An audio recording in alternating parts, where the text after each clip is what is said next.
Okay, yeah, so there's like a few things that I wanted to talk about today. This should probably be like just a short break from matches really quick. I don't think the discussion for today is going to take that long. Just a reminder, I did ask you guys what characters, if you could pick like a team of characters, like any duo, any team from any franchise that is specifically not related to Arxis, something that they have not worked on, then what would it be? So feel free to comment that in the comments and I'll take a look.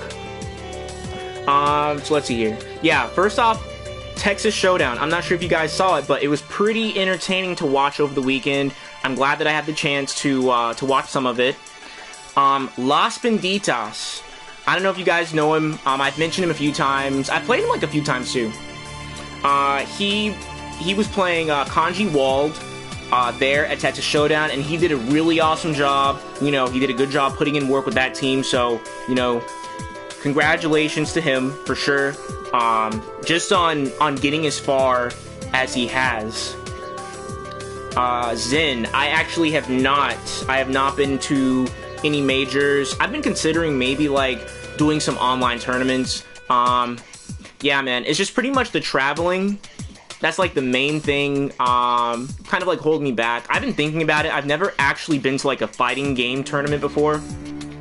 I've considered it though, but I might enter an online tournament. My only problem is that the last netplay tournament I entered, the person, I'm not gonna name any names, but the person was using a very abusive team with one of the most abusive characters in the game, who people are hoping gets nerfed in the upcoming patch.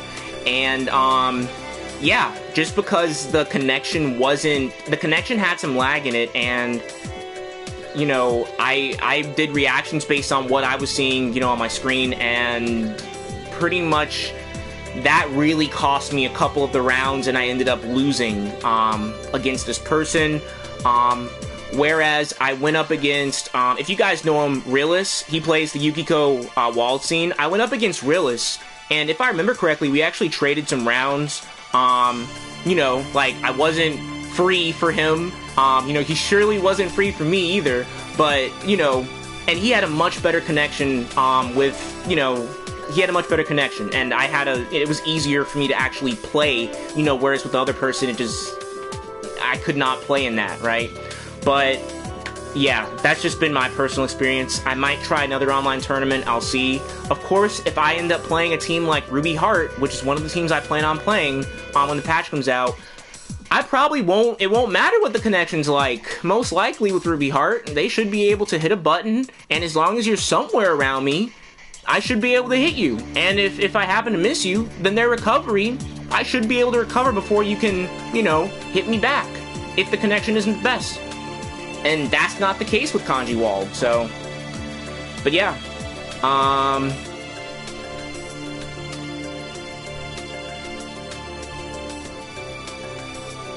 Yep. Alright. But yeah, moving on. So yeah, Las Benditas did a great job with Kanji Wald at Texas Showdown. Also, I don't know if you guys noticed, but I personally, I'm just really glad that the commentators didn't mince their words at all when it came to talking about the team comps in the game. I think that was great, especially for people who are unfamiliar with the balance of the game, with the meta of the game. Because they might look and they might be like, how'd this player get here? It looks like they suck. But it's like, well, no, if you know the game, if you make a mistake, you might lose a character. You make 2 mistakes, you'll probably lose the round. I mean, that's just literally how, some team comps are in terms of their damage and what they can do. So, I'm just happy that the spectators did, mention things specifically, like, calling teams like Ruby Gordo and Mitsuru Yuzu cheap. Specifically calling those teams cheap, which I have to 100% agree with.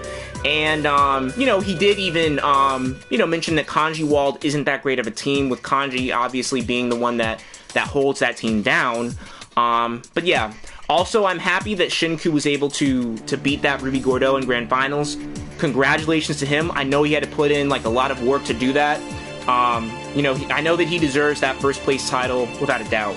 I played against the guy a few times. He is solid. Like, he has some really really, really, really good pressure strings. I mean, like, really tight pressure strings, man. It's crazy.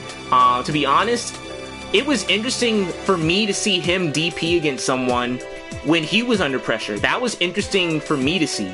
Because I'm like, whoa, there's a level of pressure that he gets so nervous that he DPs, you know? I don't know, that was just interesting to me. Because he rarely ever, like, if he does DP, dude, that DP's hitting. It's not whipping. Like, 9 times out of 10, it's gonna hit. But, yep. And, oh, also, in case you guys didn't hear, they will be running the new patch at Combo Breaker. Combo Breaker is the next major tournament that's going to be taking place a few days after the update comes out. It's not part of the Arc Revo World Tour. They did not know about the date ahead of time, you know, so they're just dealing with this. People have voted, and it looks like they're kind of sick of Gordeau, and it looks like they're ready to jump into the new meta, you know. But relating to the new meta, relating to Gordeau specifically, actually, some things are still up in the air. Let me...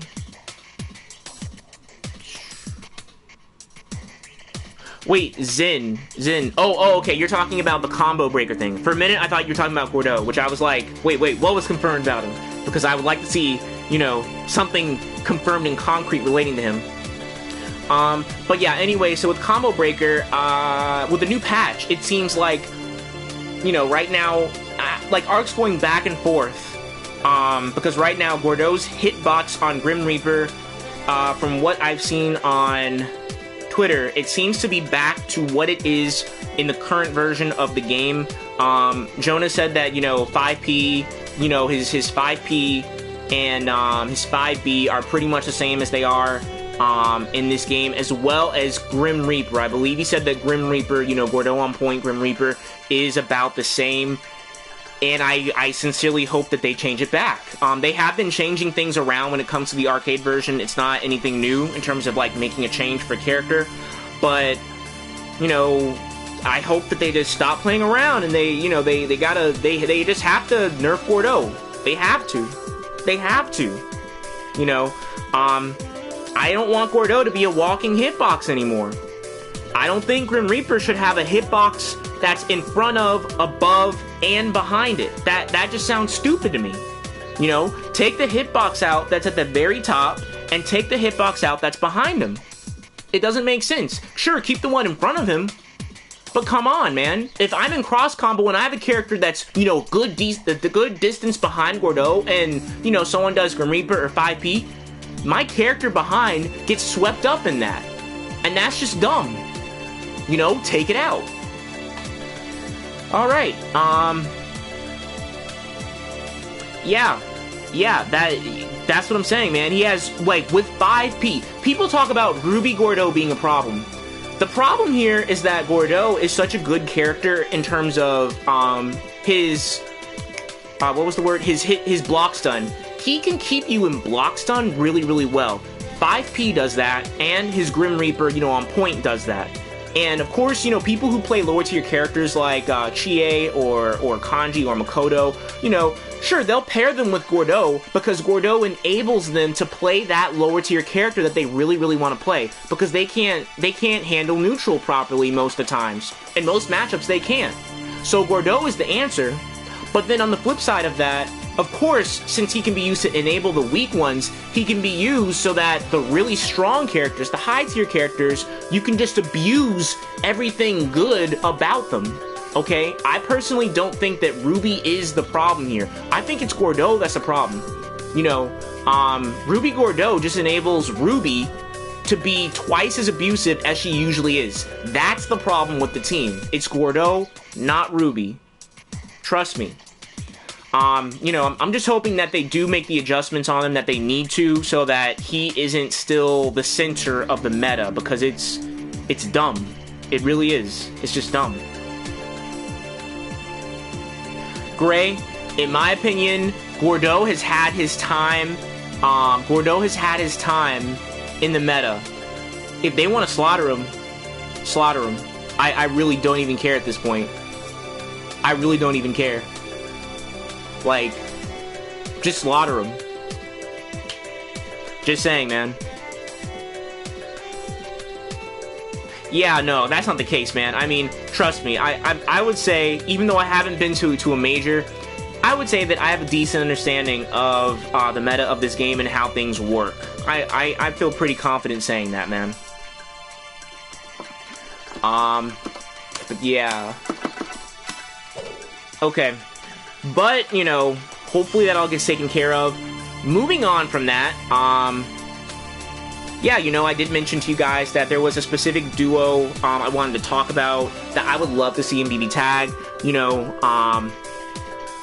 and they come from an anime that I really do believe is under-recognized, and I feel like these characters would fit BBTAG really well.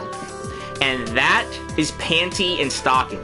If you guys have never heard of them, they're from the anime Panty and Stocking with Garter Belt, and, you know, just a heads up, the animation for the anime, it's not the best, but they have awesome characters, and they have awesome voice acting, okay? In case you guys haven't heard of it, since it's not the most popular thing, there's a link to, like, a clip from the show that, in my opinion, it summarizes the show so well, like, from what I've seen so far. So, you know, definitely check it out. Just to give you, like, some backstory on it, Panty and Stocking with Garter Belt aired in Japan back in 2010, but it didn't do too well. It wasn't until 2012 that the English dub of the show was made and released here in America, and the English dubbed version was so good that it actually caused the show to gain a bigger following in Japan, and of course, here in the West. For myself, personally, when I watched the first episode, I was really curious. I was curious where it was like able to air, because I had never seen anything like that show before, or with that kind of content in it, not an anime that aired on US networks. I haven't seen that. So, you know, I was curious, and I took a look to see what network, you know, was cool enough to air this, you know, back when it was actually released. And apparently it was only available online, never was it shown on TV, from what I could find. And then, of course, it went straight to DVD and Blu-ray. Originally, it was Gainax that created the anime, but from what I have found out, the director of the show still has the rights to it, and he works at Studio Trigger right now. They've said that they're interested in doing a Season 2. They've never really said anything concrete about it, though. The fans of the show really do want a Season 2. But they don't think it's possible because Season 1 didn't get enough exposure, you know, so it's not clear if a Season 2 would be profitable. And of course, like I've been telling you guys, you know, BBTAG being the cross-promotion, you know, big-time cross-promotion machine that it is, this is where BBTAG can come in. Let me check the comments really quick. Great, tell me where are those characters from? I honestly have no idea. Toru and Julie. I've never, but you have to tell me where they're from, bro. Oh, Absolute Duo. Okay. That's something I'm not familiar with, bro. But, I'll definitely take a look. Yes! Dude, see, Zin knows what I'm talking about. He knows what I'm talking about. Panty and Stocking is an amazing, show. And I'm only about halfway through it. I need to finish it, but it's amazing, and dude, it would be awesome for those characters to come to BBTAG. You know, I think that if they added them to the game, pretty much the same way how BBTAG players started watching Ruby, and the same kind of effect can happen with Panty and Stocking. And then depending on, like, you know, how much more demand there is, how well they're received, then Trigger will know if it's worth it, you know? Of course, there are some things that sort of stand in the way of this happening, and I just want to touch on them real quick, and then I'd be getting back to some more matches. So one, I don't know if you guys, you know, for those who've seen it, you guys know that the characters casually drop all kinds of F-bombs on the show. You know, sure, they could cut back on their swearing, kind of like how Nintendo did with, when they added Bayonetta to Smash. But honestly, I'd say for Panty that would pretty much limit her as a character. She loves to, like, express herself using very explicit and vulgar sexual expressions for pretty much whatever it is, whether it's good, bad, whatever. And she likes to use them way too much for her to still be the same character in BBTAG without them. You know, she pretty much has sex with some character every other episode. It would be kind of like, she would be kind of like a shell of who she actually is from the show if they put her in the game without, you know, having that part of her represented too. Also, to an extent, Stocking is a little bit like kind of like the same way, but not nearly to the extent as it is for Panty. It's not like a core part of Stocking's character. So if they were DLC, I think they'd have to be rated M. You know, as DLC. That's actually a thing. The game can be rated T, and then DLC can be rated like a higher rating. But of course, the problem with that though is like, since this is a fighting game and people come online, there would have to be some kind of like age verification thing, making sure that people are 18 or over, if they're gonna hear the lines for what they're saying in the game. I imagine like there would be some kind of verification, like a free thing you download if you're 18 or older, you know, on your account. Boom, you know, you're quote unquote 18, you're able to hear the lines in the game. That's how it would work. And you know, if you weren't, then I couldn't see them being in the game without them having like censored lines or something. That's just how I see it. And then 3, the last thing is that even if they did get in, no way, there is no way that EVO with their core values would let anyone play those characters at the tournament. Dude, like, personally, I could see something along the lines of like Panty maybe having like a special intro with characters that she thinks are hot, dragging them off screen for sex in their outro, you know, and that's just not gonna fly with EVO, man. That's just not gonna fly. You know, but I do think that maybe if they waited until after BBTAG's last EVO, whenever that would be, whenever they're ready to launch the next mainline BlazBlue game, and they know that that's going to take the place of BBTAG the following year, then sure, why not add Panty and Stocking then? I do think that the licensing for the characters, it shouldn't cost too much because they're not that big at the moment. And then of course by then, hopefully the player base would be much bigger than it is right now. Given, you know, hopefully if ARC plays their cards right this year, then that should be the case. And then yeah, ARC doesn't have to worry about anything happening at EVO. I think that would be awesome, personally. And you know, the show would get some exposure. People would get those awesome characters. That would be great. And then hopefully this would lead into a Panty and Stocking with Garter Belt Season 2. And that would be great. You know, if you guys haven't seen it, I really want you guys to check it out. Give the anime a chance. You know. And yeah, that was pretty much what I wanted to share with you guys. It's an awesome anime. I definitely need to finish watching it. Check it out.